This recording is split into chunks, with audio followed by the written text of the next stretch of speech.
મિત્રો, રાતના બરાબર 3 વાગ્યા હતા. બહાર -10 ડિગ્રી કાતિલ ઠંડી અને બરફ પડી રહ્યો હતો. અમેરિકાના એક અજાણ્યા શહેરના એક સાવ નાના અંધારા બેઝમેન્ટમાં 21 વર્ષની એક દીકરી જમીન પર બેસીને ધ્રુસકે ને ધ્રુસકે રડી રહી હતી. એના હાથમાં રહેલો મોબાઈલ ધ્રુજી રહ્યો હતો. એની આંખોમાંથી એટલા આંસુ વહી રહ્યા હતા કે જાણે એના મનની બધી જ હિંમત આજે આંસુ બનીને વહી જવા માંગતી હોય. આ દીકરી હતી રાજકોટની રિયા.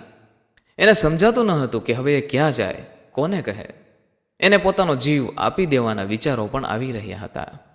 મિત્રો, તમે વિચારતા હશો કે રાજકોટની એક દીકરી અમેરિકાના આ અંધારા રૂમમાં આટલી લાચાર કેમ બની ગઈ? એની સાથે એવું તે શું બન્યું હશે કે એની પોતાની જિંદગીનો અંત લાવી દેવાનો વિચાર આવવા લાગ્યો? તો મિત્રો, વાત છે રાજકોટના એક સામાન્ય મધ્યમ વર્ગીય પરિવારની. શરદભાઈ અને સુરભીબેન, આ બંને પતિ પત્નીની દુનિયા એટલે એમની એકની એક દીકરી રિયા. શરદભાઈ એક નાની એવી પ્રાઇવેટ કંપનીમાં નોકરી કરે. પગાર બહુ વધારે નહીં, પણ ઈમાનદારી અને મહેનતથી એમનું ઘર સારી રીતે ચાલતું હતું. સુરભીબેન ઘરકામની સાથે સાથે ઘરે બેસીને થોડું સિલાઈ કામ પણ કરી લેતા, જેથી ઘરના ખર્ચામાં થોડી મદદ થઈ શકે. આ બંનેના જીવનનો એકમાત્ર આધાર એમની દીકરી રિયા. રિયા ભણવામાં ખૂબ જ તેજસ્વી. નાનપણથી જ એના માર્ક્સ જોઈને શિક્ષકો પણ કહેતા, શરદભાઈ, તમારી દીકરી તો એક દિવસ તમારું નામ રોશન કરશે. રિયા મોટી થતી ગઈ અને એની સાથે સાથે એના સપનાઓ પણ મોટા થતા ગયા. કોલેજમાં આવ્યા પછી એના મિત્ર વર્તુળમાં બધાની એક જ ચર્ચા થતી, મારે તો અમેરિકા જવું છે, મારે કેનેડા જવું છે. આ દેખાદેખી અને મોટા સપનાઓના આકર્ષણમાં રિયા પણ જાણે અંજાઈ ગઈ. તેણે પણ નક્કી કરી લીધું કે તેનું ભવિષ્ય હવે અમેરિકામાં જ છે. એક દિવસ સાંજે જમતા સમયે રિયાએ બહુ હિંમત કરીને એના પિતાને કહ્યું, પપ્પા, મારે આગળના અભ્યાસ માટે અમેરિકા જવું છે. મારા બધા ફ્રેન્ડ્સ જાય છે. ત્યાં બહુ મોટી તકો છે પપ્પા. હું ત્યાં જઈને ખૂબ કમાઈશ અને તમને બંનેને રાજા રાણીની જેમ રાખીશ. શરદભાઈના હાથમાં રહેલો રોટલીનો કોળિયો ત્યાં જ થંભી ગયો. અમેરિકા, આ શબ્દ જ એમના માટે લાખો રૂપિયાના ખર્ચ સમાન હતો. મિત્રો, એમણે સુરભીબેન સામે જોયું. સુરભીબેનની આંખોમાં પણ ચિંતા હતી. શરદભાઈ ધીમા અવાજે પૂછ્યું, બેટા, ત્યાં જવાનો ખર્ચો કેટલો થાય? રિયાએ કહ્યું, પપ્પા, આશરે 40 થી 50 લાખ રૂપિયા. 50 લાખ રૂપિયા! શરદભાઈ આખી જિંદગીમાં આટલી રકમ એક સાથે જોઈ પણ ન હતી. પણ મિત્રો, મા બાપ કોને કહેવાય? એ પોતે ભલે ફાટેલા કપડાં પહેરશે, પોતે ભલે અડધું જમશે, પણ સંતાનની કોઈ ઈચ્છા અધૂરી નહીં રહેવા દે. શરદભાઈએ દીકરીના માથા પર હાથ મૂકીને કહ્યું, તું ચિંતા ન કર બેટા, તું તારી તૈયારી કર, પૈસાની વ્યવસ્થા તારો બાપ કરી લેશે. અને પછી શરૂ થયો એક પિતાનો સંઘર્ષ. પોતાની દીકરીને અમેરિકા જવાના સપના પૂરા કરવા માટે શરદભાઈએ પોતાનું આખું જીવન દાવ પર લગાવી દીધું.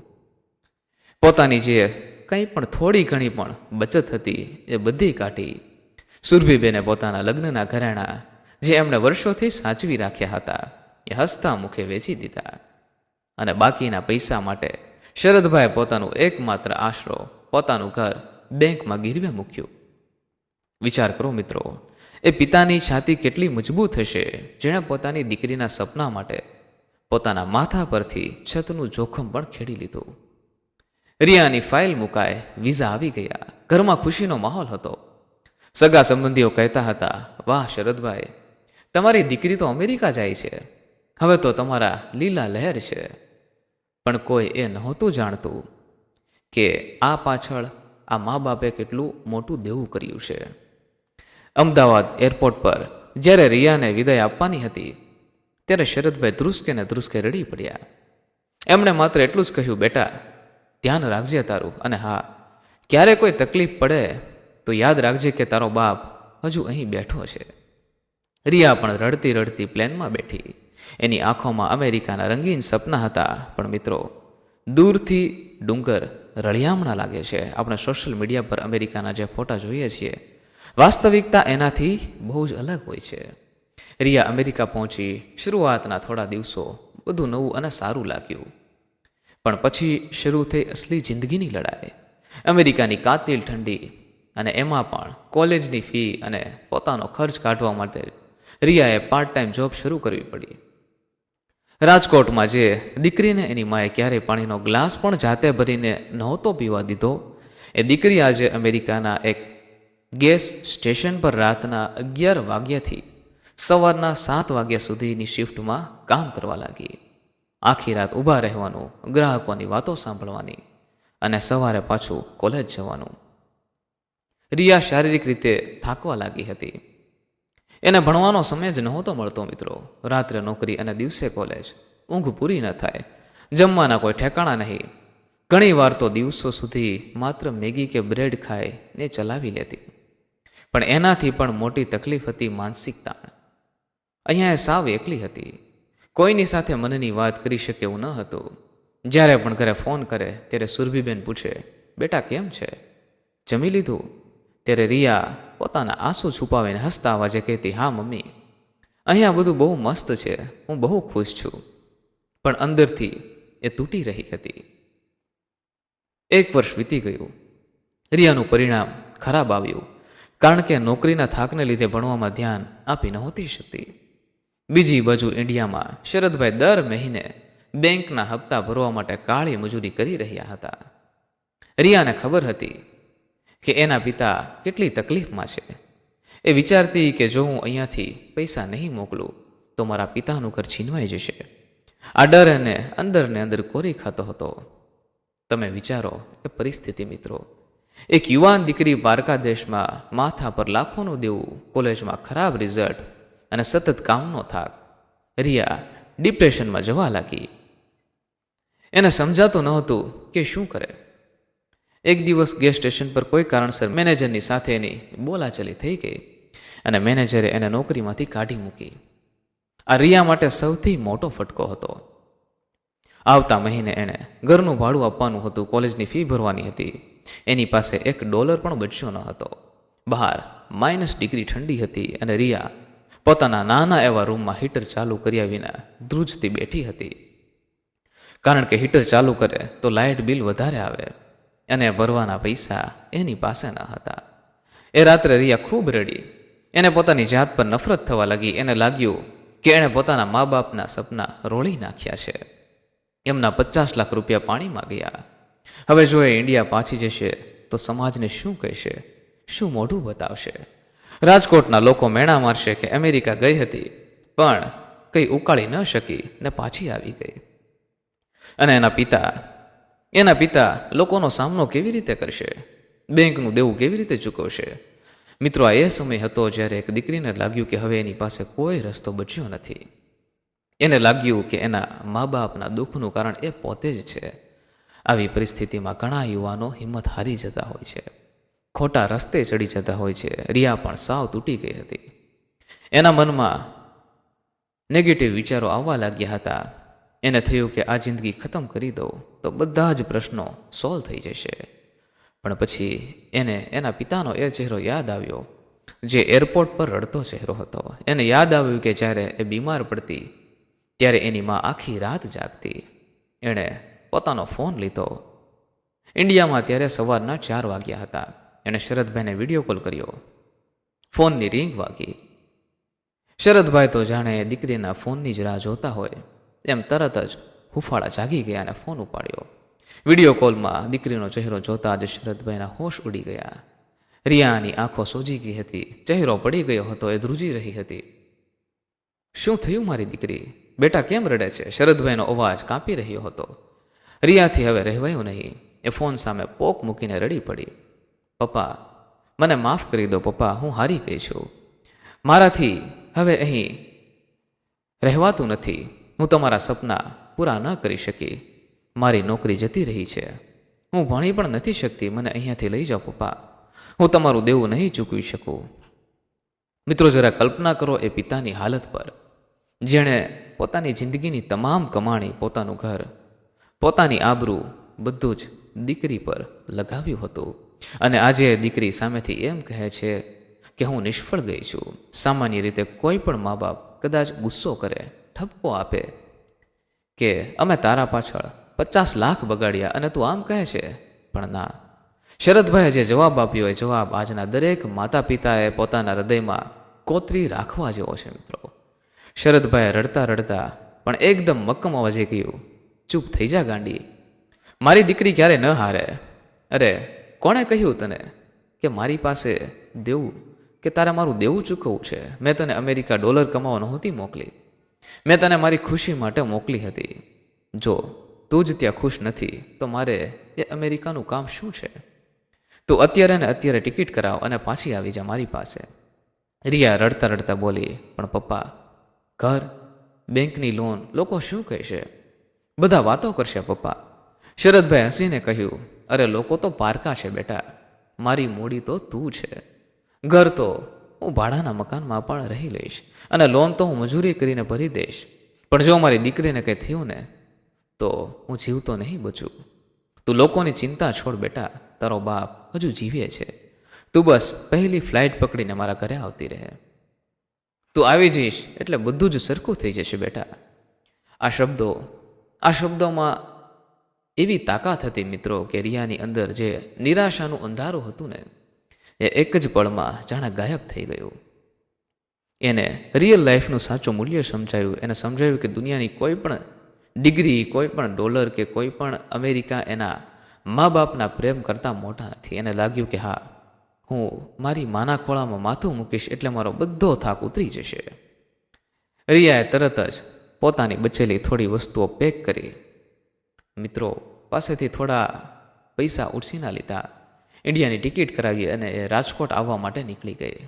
પરંતુ મિત્રો હવે આગળ એ દીકરી સાથે કંઈક એવી ઘટના બનવાની હતી જેની કોઈએ સપનામાં પણ કલ્પના નહીં કરી હોય.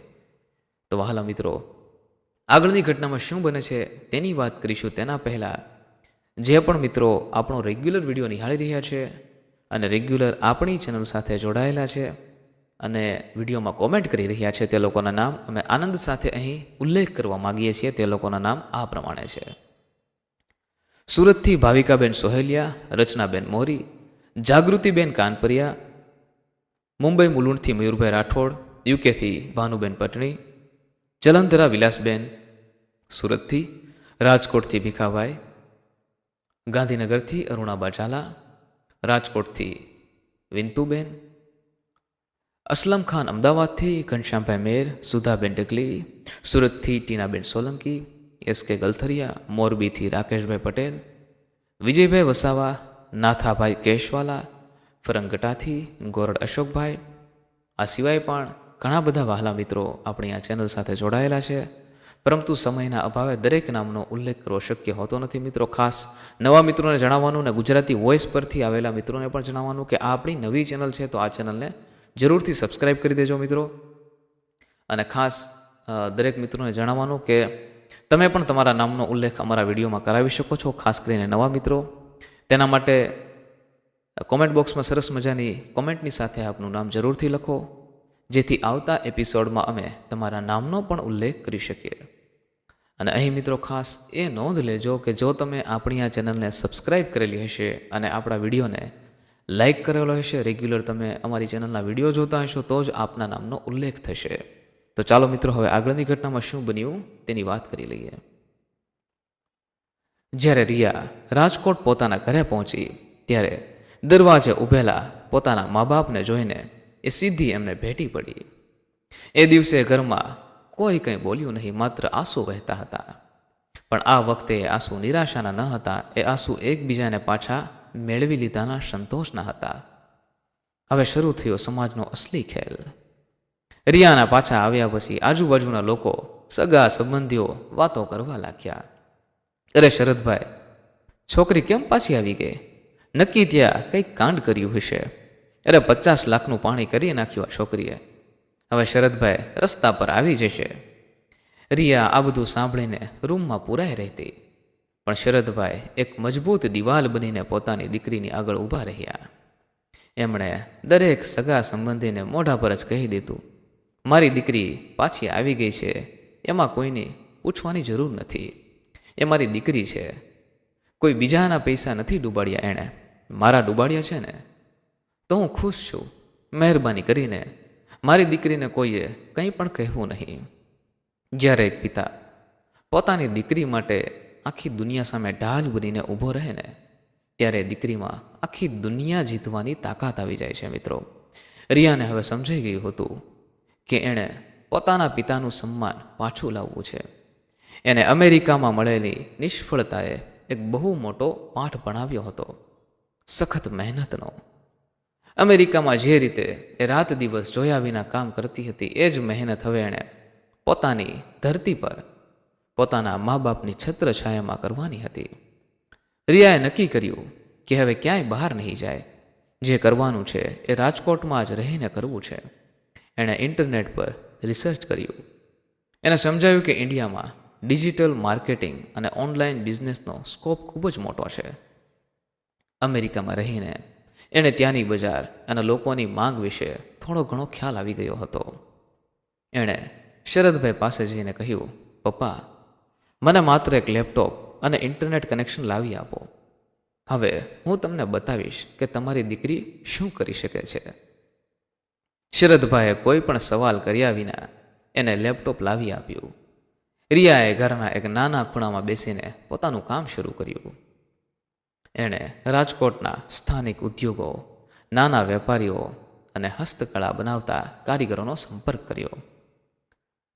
એમના ઉત્પાદનોને એણે ઓનલાઈન પ્લેટફોર્મ પર મૂકવાનું અને વિદેશમાં એક્સપોર્ટ કરવાનું કામ શરૂ કર્યું. શરૂઆતમાં ખૂબ મુશ્કેલી પડી, પણ આ વખતે રિયા એકલી ન હતી. જ્યારે રાત્રે મોડે સુધી કામ કરતી, ત્યારે સુરભીબેન ગરમા ગરમ ચા લઈને આવતા. જ્યારે થાકી જતી, ત્યારે શરદભાઈ એના માથા પર હાથ ફેરવીને હિંમત આપતા. ઘરનું જમવાનું, મા બાપનો સાથ અને એની પોતાની જીદ જોત જોતામાં રિયાની મહેનત રંગ લાવી. એણે રાજકોટની વસ્તુઓ અમેરિકા અને યુરોપમાં વેચવાનું મોટું નેટવર્ક ઊભું કરી દીધું. જે દીકરી અમેરિકામાં એક નોકરી માટે રડતી હતી, એણે રાજકોટમાં બેસીને પોતાની એક કંપની શરૂ કરી અને પોતાના જેવા 20 બીજા યુવાનોને નોકરી પણ આપી. 5 વર્ષ વીતી ગયા. મિત્રો, 5 વર્ષમાં રિયાએ એટલી પ્રગતિ કરી કે જે અમેરિકામાં રહીને આખી જિંદગીમાં કદાચ ન કરી શકી હોત. એણે પોતાના પિતાની બેંકની બધી લોન પૂરી કરી દીધી. શરદભાઈનું એ જૂનું ઘર ગીરવે હતું, એ તો છોડાવ્યું જ, પણ સાથે સાથે રાજકોટના એક પોશ એરિયામાં પોતાના માતા પિતા માટે એક મોટો ફ્લેટ પણ લીધો. જે સગા સંબંધીઓ મેણા મારતા હતા, એ જ લોકો આજે શરદભાઈ પાસે આવીને કહેવા લાગ્યા, શરદભાઈ, તમારી દીકરીએ તો કમાલ કરી દીધી. અમને પણ અમારી દીકરીને રિયા સાથે કામે રાખવી છે. શરદભાઈ ત્યારે હસીને માત્ર એટલું જ કહેતા, આ મારી દીકરીની મહેનત છે અને એના પર મારો વિશ્વાસ છે. આજે રિયા પોતાની ઓફિસમાં બેઠી બેઠી જ્યારે જૂના દિવસો યાદ કરે છે, ત્યારે એને સમજાય છે કે અમેરિકામાં નિષ્ફળ નહોતી ગઈ, પણ ભગવાને એને એક રસ્તો બતાવ્યો હતો. જો એ દિવસે એના પિતાએ એને ફોન પર સાથ ન આપ્યો હોત, જો એના મા બાપે એને પાછી ન બોલાવી હોત, તો આજે રિયા કદાચ આ દુનિયામાં જ ન હોત. જ્યારે લાઈફમાં બધું જ ખતમ થઈ ગયેલું લાગે છે, ત્યારે મા બાપની હિંમત અને એમનો સાથ જ સંતાનને ફરીવાર પોતાના પગ પર ઊભું કરી શકે છે. મિત્રો, આજે આપણા સમાજમાં દેખાદેખીનો રોગ ઘૂસી ગયો છે. બાજુવાળાનો છોકરો અમેરિકા ગયો છે તો મારા છોકરાને પણ મોકલવો છે. ભલે પછી એના માટે ઘર વેચવું પડે, ભલે જમીન વેચવી પડે, પણ એ ક્યારેય નથી વિચારતા કે શું ખરેખર એની જરૂર છે. આ કહાનીનો ઉદ્દેશ્ય એવો બિલકુલ નથી કે તમારે વિદેશ ના જવું જોઈએ. જો તમારી આર્થિક પરિસ્થિતિ ખૂબ સારી હોય, જો તમારામાં ખરેખર ભણીને આગળ વધવાની ક્ષમતા હોય, તો ચોક્કસ જાઓ. પણ માત્ર બીજાની દેખાદેખીમાં આવીને પોતાના ઘરની પરિસ્થિતિને અવગણીને પોતાના મા બાપની આખી જિંદગીની કમાણી અને એમનું ભવિષ્ય દાવ પર લગાવીને કોઈ દિવસ વિદેશ જવાની જીદ ના કરવી જોઈએ. મિત્રો, 80% કેસમાં એવું બને છે કે માતા પિતા પોતાની જિંદગીનું બધું જ નીચોવીને મજૂરી કરીને સંતાનને બહાર મોકલે છે, અને ત્યાં જઈને એ સંતાન કાં તો ખોટા રસ્તે ચડી જાય છે, કાં તો ડિપ્રેશનનો શિકાર બને છે, અને મા બાપની બધી જ મહેનત પર જાણે પાણી ફરી વળે છે. યાદ રાખો યુવાનો, જે કામ, જે મહેનત તમે વિદેશમાં જઈને -ડિગ્રી ઠંડીમાં ગુલામી કરીને કરવા તૈયાર છો, એ જ મહેનત જો તમે અહીંયા આપણા દેશમાં તમારા ઘરે તમારા માતા પિતાની છત્રછાયામાં રહીને કરશો ને તો કોઈની તાકાત નથી કે તમને સફળ થતા રોકી શકે. પારકા દેશમાં ડોલર કરતાં પોતાના દેશનો રૂપિયો અને મા બાપનો રોટલો વધારે મીઠો હોય છે. અને આ કહાની પરથી દરેક માતા પિતાએ પણ એ શીખ લેવી જોઈએ કે જિંદગીમાં ક્યારેય પણ તમારા સંતાનની કોઈ ભૂલ થઈ જાય, એ નિષ્ફળ જાય કે જિંદગીની રેસમાં પાછળ છૂટી જાય, ત્યારે એને ઠપકો આપવાને બદલે, એને મેણા મારવાના બદલે શરદભાઈની જેમ એની ઢાલ બનજો. તમારા સંતાનને એટલો વિશ્વાસ આપજો કે ભલે આખી દુનિયા તારી વિરુદ્ધ થઈ જાય પણ તારા મા બાપ હંમેશા તારી સાથે ઊભા છે. કારણ કે જ્યારે સંતાન દુનિયાથી હારીને ઘરે આવે છે ને ત્યારે એને તમારા લેક્ચરની નહીં પણ તમારી હૂંફની જરૂર હોય છે. તમારો એક નાનકડો સાથ એને એવી તાકાત આપશે કે રાખમાંથી પણ બેઠો થઈને આકાશ આંબી જશે. બસ છેલ્લે એટલું જ કહીશ કે હંમેશા પોતાના લોકો સાથે રહીને હળી મળીને કામ કરીને આગળ વધવું એ જ સાચું જીવન છે. સપનાઓ ચોક્કસ જુઓ પણ એ સપનાઓની કિંમત તમારા મા બાપના આંસુ ન હોવા જોઈએ.